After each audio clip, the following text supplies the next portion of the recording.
মধুস কিচেনে সবাইকে স্বাগত। আজকের মেনুতে রয়েছে ডিমের রসা।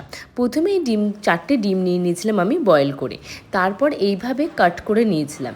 তার সাথে নিয়েছিলাম নুন, হলুদ এবং সামান্য লঙ্কার গুঁড়ো। ভালো করে মেখে নিয়ে হালকাভাবে ফ্রাই করে নিতে হবে, বেশি কড়া করে ফ্রাই করার কোনো দরকার নেই।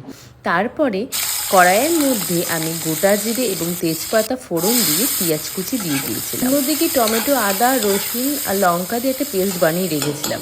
পেঁয়াজটা হালকা ভাজা ভাজা হয়ে গেলে আমি সেই পেস্টটাও দিয়ে দিয়েছিলাম তার সাথে, এবং নুন, হলুদ, জিরে গুঁড়ো, ধনে গুঁড়ো, লঙ্কার গুঁড়ো এবং সামান্য একটু চিনিও দিয়ে দিয়েছিলাম।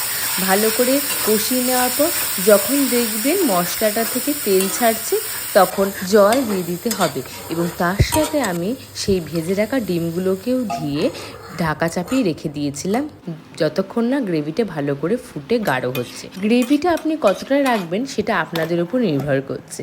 ব্যাস 10 মিনিট ঢাকা চাপিয়ে রাখার পরই আপনাদের রেডি হয়ে যাবে ডিমের রসা। এই রেসিপিটা একবার বাড়িতে করে দেখুন, আশা করি আপনাদের ভালো লাগবে। আবার দেখা হবে নেক্সট কোনো ভিডিওতে। ততদিন ভালো থাকবেন, সুস্থ থাকবেন, মজাদার রান্না করে খেতে থাকবেন। টাটা।